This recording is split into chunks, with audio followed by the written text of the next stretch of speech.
And of course, fortunately now there's no debtor's jail. It's not illegal to be in debt.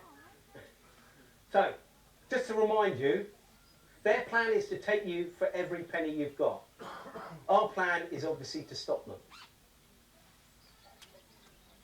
And of course, you understand, you're going to stand a better chance of winning if you actually know the rules. And there's the rules of Monopoly. So, and obviously being in debt is one of the consequences of playing the game. Because there is only debt. The money's gone. They're creating this money. No longer is it at one time it was our labour. So, if I cut your grass and, you did some, painted my windows or something, that was actually a transaction. That was our labour. They've stolen our labour. And not only that, but they speculate on it and buy and sell it. And it's just, that is our hard work. And not only that, they sort of keep us enslaved by it as well. But not for much longer.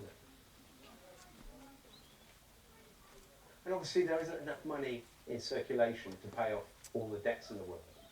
Because that money is debt. We just need to sort of wipe it and start again in the new system.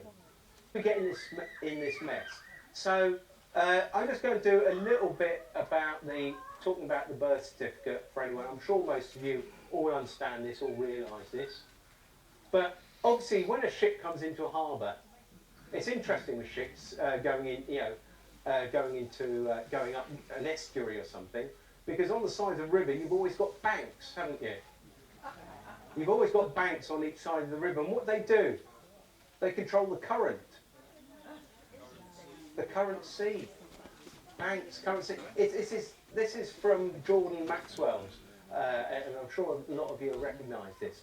But for me, he's one of the, he's a great hero of mine, because he doesn't stand up and shout. He just speaks very simply, and he doesn't, make out he knows all the answers. But he saw the bigger picture long before many of us did. Jordan Maxwell, he's just a American researcher and produced lots of DVDs. He basically goes into language, and he really studies language. And this is why he realised this whole thing about Admiralty law, and that we're actually under Admiralty law. You also say it's about the UCC also? Say again, sorry? The UCC. Yeah, the Uniform Commercial Code, yes. Because I'm not an expert on this. But yeah, I mean, that's basically the law of the sea, isn't it? So, you've got a ship comes into a harbour, and of course, it goes into a berth, doesn't it? Has to go into a berth. And it actually has to go to the guy on the dock, okay, or the harbour master, and he has to hand over a shipping manifest, so that before anything's unloaded, he's handed title of all the goods to the guy on the dock, okay, on dry land. So, what's interesting, of course, is when a child is born, it goes down the birth canal, doesn't it? And the waters break, and they are delivered in the same way as ships deliver goods, or UPS deliver your stuff you've got from Amazon or whatever. Okay, it's delivered. The child is delivered. And they actually have before the certificate of birth, there's another bit of paperwork which the doc has to sign. The doctor. So it's all, this is Jordan Maxwell's research. It's all in the words. Why do you think when you go into court, you have to go into dry land before you have to go in the dock? Because it's an Admiralty law. What about also your belly button, which is your navel? That's right. Yeah, it is. I only thought It is. that this morning and thought, oh my God, that's where you get severed from your mother and come into citizenship, presumably. But, Yeah. yeah. And the word citizenship, we're all floating here. And of course, from this, and I'm sure everyone knows that from your birth certificate, what do they create? Your bond. They create your bond, which is of course floated, isn't it? Because you float things on the stock market, because it's all Admiralty Law, UCC, isn't it? I don't know much about it, but from what I understand, because I suddenly came across a woman. If anyone's not read it, her e-book, which is online, there's a link to it from my site, Mary Elizabeth Croft. And for me, when I had been trying to unfathom all this debt collectors and banks and things, trying to get my head around it, and suddenly I came across her book online. And for me, I just read it and read it and read it. It probably took me 4 or 5 days to read it because I was just going through it again and again. And after I'd read it, I then took all the notes and started putting it into a Word document, highlighting bits, and then rereading it and trying to get my head around it. And then I thought, right, where's the template letters?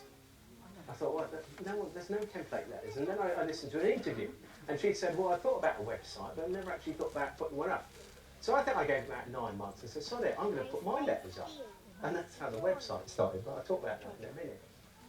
So, yeah, but the bond, the way I understand it is, because we're basically unwillingly slaves, they create a bond. They put us into bondage. And they work out roughly how much you're going to make over the course of your life, as productive labour. And so then they say, oh, right, we got another one being delivered. Here we go, there's the paperwork. Oh, we'll put this one on we'll float this one on the stock exchange. And that's basically, because the way I see it, the corporation of the UK corporation is bankrupt. The only way they're going to get money from the bankers is to have some sort of guarantee that they're going to get paid back. And that guarantee is that. So I'm sure, I'm preaching it's converted here, I'm sure you'll realise this, but it's the birth certificate which actually creates the bond, and that's why when you want a credit card you have to sign for it, because what you're doing, they're basically accessing your bond. It's your money already. So can you only not be in debt, but it's already your money to begin with.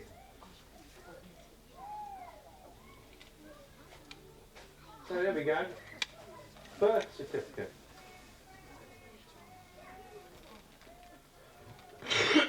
Excuse me. So as I said, you have been unwittingly sold into slavery. So what do we do about this? First of all, we have to remember it's just a game. Okay? So, and once we actually realise it's just a game, we can actually look at the rules and strategies for how we actually win the game. And the secret to winning the game for everyone is to assume a deficiency of love in your opponent and apply some. I like it. I came across that. That was, I think that was some weird channeling type thing that came across. But I love that. I thought, well, you know, because at the end of the day, what we're dealing with, they might look like debt collectors and bailiffs and bankers and whatever, but they are human beings. They're our brothers and sisters, and they might be doing different jobs. And I think our job is to sort of educate them. And you might get a bit pissed off when the bailiff comes round. But, and debt collectors, I try not to be rude to them. I wind them up occasionally, but yeah, I can't help that. They chose it. Oh, they got a proper job, it wouldn't be so bad. But okay, but credit cards and bank debt. Okay, what I would suggest that you don't use it for mortgages or utility companies just yet. Not until you know what you're doing. Once you're confident, you can use it for what you like, to be honest. In fact, I've just used it for BT. I owed them 60 quid or something when I changed over. And I tell you, I just couldn't be bothered to pay them. And they said that, you've actually got your equipment in our home. And I thought, okay, they'll come take their phone.